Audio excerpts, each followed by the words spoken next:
Hello friends. सबसे पहले मैं तो आपसे क्षमा मांगना चाहता हूं क्योंकि मैंने ये सेशन को रिकॉर्ड करने की पूरी कोशिश की right at 10 o'clock, but due to some technical reason I do not know, शायद मेरे ख्याल से वाईफाई कोलैप्स कर गया था और इसी वजह से मैं इस वीडियो को रिकॉर्ड नहीं कर पाया। But anyways, it's never too late. I still would want के ये सेशन आज का सैटरडे का ये कंटिन्यू रहे। और मैंने आपसे कुछ वादा भी किया था कि मैं इस सेशन में कुछ टॉपिक्स को कवर करूंगा, तो so I am just going forward with this. मेरे अनुभव में या whatever I have experienced in my journey in astrology, और एस्ट्रोलॉजी ही क्यों, it is even with some people who are into different mystical world, occult science या फिर paranormal activities के अंदर बहुत लोगों की शिकायत रहती है कि उनके जितने भी क्लाइंट्स हैं, अब जैसे कि मेरे ही कुछ क्लाइंट्स हैं, कभी कभी ऐसा होता है और मेरे ख्याल से आप सभी के साथ में ऐसा होता होगा कि मोस्ट ऑफ योर क्लाइंट्स, मतलब few of them out of so many visiting you or even consulting you over the phone or even in person, हमारी कही हुई बात या हमारी रीडिंग या हमारे प्रिडिक्शंस या हमारे कहे हुए जितने भी बातें होती है वो उन पे क्यों खरी नहीं उतरती है। मैं देख पा रहा हूँ people are joining me again. I am again very sorry कि मैं 10 o'clock को ये सेशन को नहीं कर पाया। मैंने शुरू तो ज़रूर कर दिया था लेकिन मैं उसको रिकॉर्ड करने में कोई टेक्निकल इश्यूज आ रहे थे। तो क्यों ऐसा होता है कि कुछ लोग जिनको मैं कुछ प्रिडिक्शंस देता हूं वो उन पे खरे नहीं उतरते हैं, मैं उसके कुछ विशेष कारण आज आपको बताता हूं और मैं उम्मीद करूंगा कि आप इस टॉपिक को, इस चीज़ को समझने की पूरी कोशिश करेंगे। नंबर 1, अगर आपको मैंने कोई डेट दी है या आपको मैंने कोई समय दिया है या आपको मैंने कहा है कि इस वक्त तक आप वेट कीजिए, आपका ये काम बन जाएगा, हो जाएगा, और फिर आप पूरी तरह से उस पर फोकस लगा के बैठ जाते हो कि हाँ, रिकी चड्ढा ने कहा कि भैया इस तारीख को ये काम होगा, और फिर वो तारीख की तरफ पूरी तरह से जब आप ध्यान आकर्षित कर देते हो, पूरी तरह से फोकस लगा देते हो, याद रखिएगा, यकीन जानिए कि आपके वो काम नहीं बनते हैं। You have to remove the focus from that particular date और time what I have told you. ये सिर्फ मेरी बात नहीं है, मैंने ये अधिकांश देखा है कि हम अगर बहुत ज़्यादा फोकस लगा देते हैं तो ये काम नहीं बनते। मेरे पास एक उदाहरण है, एक केस मेरे सामने था एक लड़की का जो कंसीव नहीं कर रही थी, यानी कि शादी होकर के काफ़ी समय हो चुका था और वो कंसीव नहीं कर पा रही थी। मैंने रेमेडीज ट्राई की, मैंने उनको कुछ डेट्स दी, वो सारी डेट्स निकल गई, फेवरेबल टाइम निकलता गया और वो लड़की कंसीव नहीं कर पा रही थी। और एक दिन मैंने फिर उस लड़की से कहा कि एक काम कीजिएगा, मैं उसका नाम नहीं ले रहा हूं यहाँ पे, एक काम कीजिएगा, फॉरगेट अबाउट इट। आप जब तक उस फोकस को नहीं निकालोगे आप कंसीव नहीं कर पाओगे। बिलीव मी, 3-4 महीने, मुझे अच्छे से याद नहीं है लेकिन 3-4 महीने में ही मुझे उसका फ़ोन आता है कि रिकी चड्ढा जी मैंने कंसीव कर लिया। बोलने का तात्पर्य यह है कि अगर आप किसी चीज़ में बहुत ज़्यादा फोकस हो जाते हो कि ये काम होने वाला है, होने वाला है, होने वाला है, then it will not happen. Please understand, आपको अपना फोकस निकालना पड़ेगा and you have to let it go. ये बात जेम्स को लेकर के भी है। मैंने अगर किसी को जेम्स पहनाया, 3-4 दिन के अंदर वो व्यक्ति मुझे फ़ोन करता है कि सर कुछ इफेक्ट नहीं है, कुछ हो नहीं रहा है, कुछ समझ में नहीं आ रहा। मैं आपसे कहता हूं आपने इसको पहन लिया, forget about it that you have worn it and let it to work the way it has to work. Okay, आप अपना फोकस निकाल दीजिएगा। अगर आपने फोकस नहीं निकाला, आप पे वो चीज नहीं बनेगी, नहीं होगी। नंबर 2, द सेकेंड पॉइंट, अगर मेरे पास कोई व्यक्ति ये इंटेंशन लेके आता है, मन बना के आता है कि वो मेरे को टेस्ट करने वाला है, हो सकता है कि कोई एक एस्ट्रोलॉजर हो जो मुझे टेस्ट करने आ रहा है कि मुझे एस्ट्रोलॉजी का कितना ज्ञान है, ठीक है, fine, at least I will not do it. या फिर कोई व्यक्ति ये सोच करके आता है कि चलो देख लेते हैं कि भैया ये रिकी चड्ढा को कितना नॉलेज है, हम जाकर के चेक करते हैं। जब ये इंटेंशन सबकॉन्शियसली आप कैरी कर रहे हो इस सीड को, इस इंटेंशन को, यकीन जानिए the best of the astrologer also और द पामिस्ट ऑल्सो और a tarot reader also will not be able to heal. अगर आप किसी रेकी मास्टर के पास भी चले जाते हो, उसकी रेकी आप पे काम नहीं करेगी, किसी डॉक्टर की दवाई आप पे काम नहीं करेगी, अगर आपको उस सर्जन पे, डॉक्टर पे ही भरोसा नहीं है और आप उसको टेस्ट करना चाह रहे हो। लोग तो यहां पे भगवान की भी परीक्षा लेने की कोशिश करते हैं, लेकिन ऐसा नहीं करो प्लीज, डोंट डू इट। अगर आप किसी को टेस्ट करने की कोशिश की भावना लेकर के अगर जा रहे हो तो फिर वो चीज आप पे काम नहीं करेगी। इसमें गलती एस्ट्रोलॉजर की नहीं होगी, पामिस्ट की नहीं होगी, डॉक्टर की नहीं होगी, सर्जन की नहीं होगी, इसमें गलती आप ही की है, क्योंकि आप पहले मतलब the first thought of yours is कि I am going to test this person, तो वो नहीं होता है। It doesn't work like this. मेरा तीसरा पॉइंट जो है आज के सेशन में, अगर आप में अहंकार है, अहम है, ईगो है, आप पे कुछ भी काम नहीं करेगा। You have to be humble in life, you have to be receptive in life, you have to welcome. बहुत से लोग ऐसे मानते हैं ना, बोलते हैं ना आपसे कि भैया मैं को इस दवाई या इस डॉक्टर के हाथ की दवाई मेरे को सूट कर जाती है। क्यों उसी व्यक्ति को उस डॉक्टर की दवाई सूट क्यों करती है? क्योंकि वो उस फेथ को बनाए रखा है उसने, उसे पता है कि इसकी दवाई मुझे सूट करेगी। वो डॉक्टर अगर आपको शक्कर की गोली भी दे देगा तो आप पे असर करेगी, because you are taking it with a good thought. एक मिठाई प्रसाद कब बन जाती है? एक मिठाई प्रसाद कब बन जाती है? देवता के सामने रख करके जब आप उसको उठाते हो और मन बना लेते हो कि अब ये प्रसाद है, this is been blessed by the god, वो मिठाई प्रसाद बन जाती है। आप अगर मान लो कि नास्तिक हो और मैं अगर आपको प्रसाद दे रहा हूं और आप उसे सिर्फ मिठाई करके अगर आप ले रहे हो, तो वो मिठाई की तरह ही काम करेगी आप पे। It is all about faith. You don't have faith, it will not work. Okay, अहंकार, ईगो अगर आप रखते हो तो आप पे कोई चीज, कोई दवाई काम नहीं करती है। एस्ट्रोलॉजी तो बहुत दूर की बात हुई आपके लिए।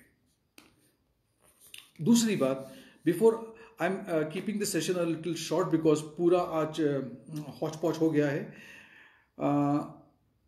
मैंने अभी एक सप्लीमेंट वीडियो अपलोड किया था, मेरे ख्याल से कल ही किया था, और बताया था आपको मैंने कि आज दोपहर को 4:16 पे गुरु, मैं इसको फिर से इसलिए रिपीट कर रहा हूं कि कुछ लोगों की बात में कमेंट्स आए थे and they were not very clear about it.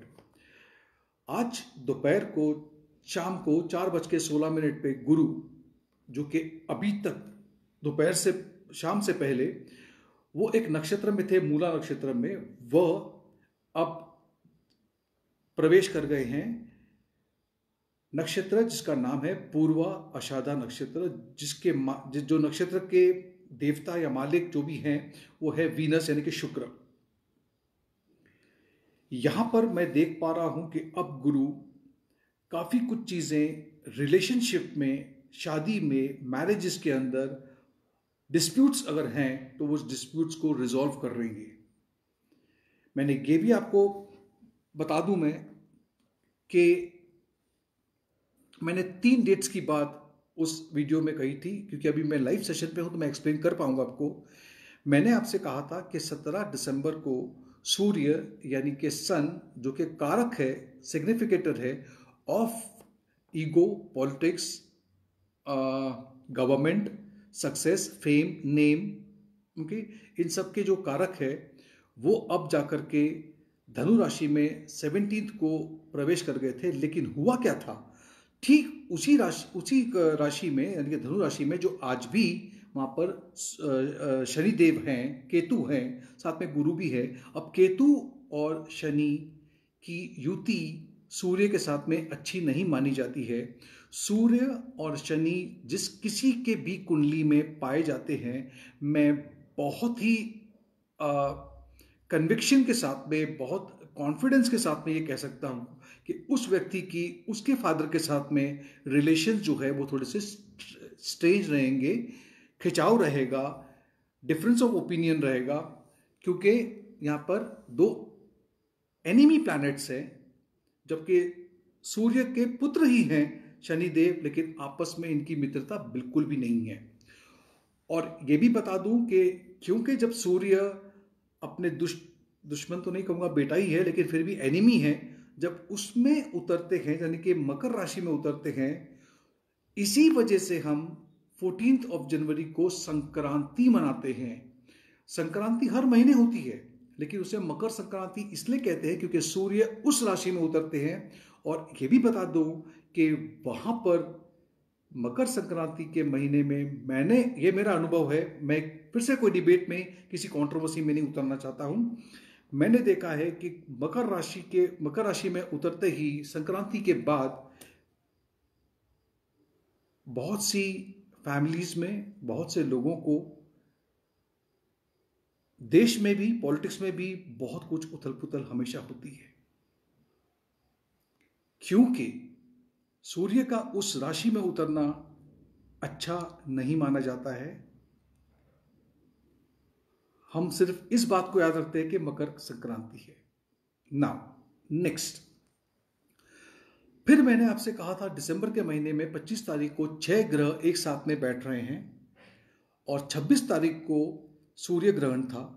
मैंने तभी आपसे कहा था मैं कुछ देख पा रहा हूं, लेकिन मैंने पूरी तरह से I was not vocal about it, because पिछले कुछ दिनों से मैं बहुत सी बातें मन में रखता हूं, लेकिन मैं उसको उजागर नहीं करता हूं, बोलता नहीं हूं, क्योंकि मैं फियर क्रिएट नहीं करना चाहता हूं किसी भी व्यक्ति के अंदर। यहां पर मैं आपको इतना बता दूं कि कल जो एक न्यूज आप तक पहुंची होगी अबाउट ईरान, ओके, मैंने आपसे कहा था ये जो प्रोटेस्ट हो रहा है पूरे हिंदुस्तान में, ये सभी कुछ, ओके, इतना बता देता हूं कि आने वाले दिनों में आप कुछ बहुत ज्यादा देख सकते हो। मैं नहीं बोलना चाहता, लेकिन मैं काफी उथल पुथल देख रहा हूं। Very close to 23 of January, अभी यहां पे मैं भी फोकस नहीं रहना चाहता हूं कि भाई 23 जनवरी को शनिदेव राशि परिवर्तन कर रहे हैं, लेकिन क्योंकि ये मेरा काम है, क्योंकि ये मेरा पैशन है, मैं आपको खाली इतना बताना चाहता हूं कि 23 ऑफ जनवरी के आसपास आते ही आप काफी कुछ अनुभव करोगे। और ये छोटा मोटा कुछ नहीं होगा, ये बहुत, मैं आपको शायद उसका अंदाजा मैं ही लगा सकता हूं कि मैं आगे क्या देख पा रहा हूं। Okay, this is going to be very very interesting, और काफी कुछ समथिंग में happen that will even bring a very bitter taste, मुंह में कड़वापन भी लेके आ सकता है, लेकिन ये चीजें होंगी। अब 10 तारीख को, जनवरी की 10 तारीख को चंद्र ग्रहण भी है। ये चंद्र ग्रहण, ओके, भी अपने आप में बहुत कुछ कहानियों को रख रहा है। मैं चंद्र ग्रहण से ठीक 2 दिन पहले, अगर सेशन आसपास में पड़ा तो मैं आपको बता दूंगा कि क्या होने जा रहा है। Okay, it's going to be very very interesting. फिर आ जाते हैं,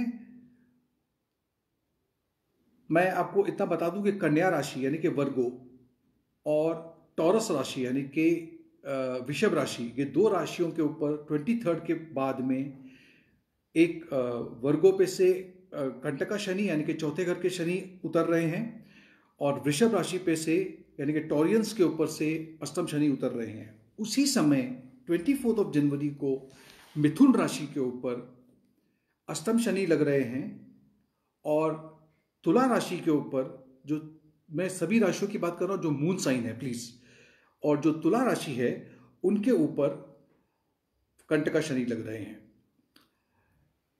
23 के बाद वृश्चिक राशि यानी कि स्कॉर्पियो पूरी तरह से 7.5 से बाहर निकल जाएंगे, यानी कि उनके लिए काफी बड़ा रिलीफ देख रहा हूं मैं।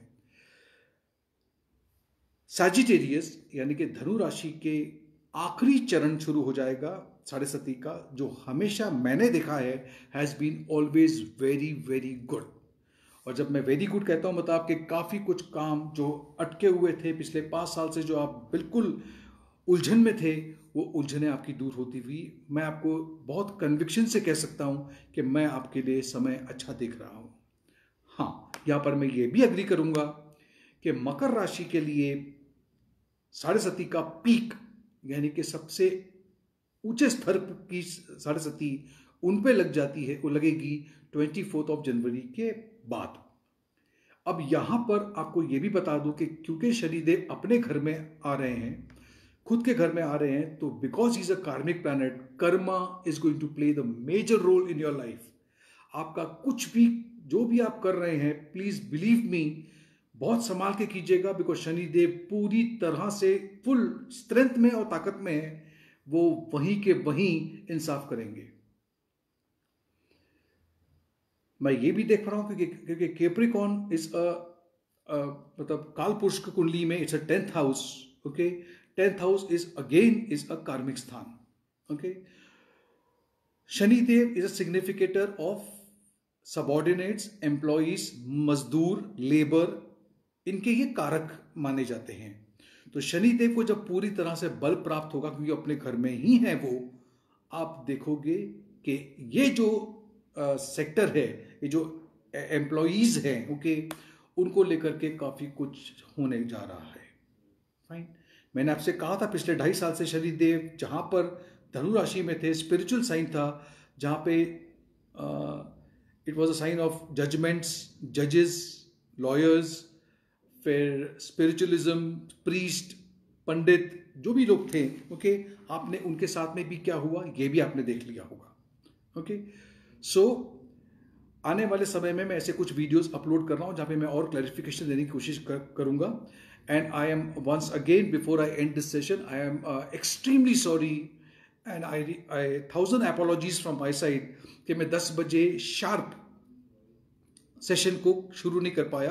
कुछ टेक्निकल इश्यूज हुए थे, और जिसके वजह से पूरा परिश्रम करने के बावजूद भी मैं लाइव जा नहीं पाया। So I am so sorry for that, and I hope to see you back again in my next session on Saturday at 10 o'clock. Stay blessed, stay calm, composed, grounded. Okay? आने वाले दिनों में स्थितियां काफ़ी कुछ ऊपर नीचे होने जा रही हैं, और मैं इतना बता देता हूं कि शनिदेव काफ़ी लोगों के लिए अच्छा लेकर आ रहे हैं। Just stay calm, just stay cool, stay blessed. Signing off. Thank you so much. Good night.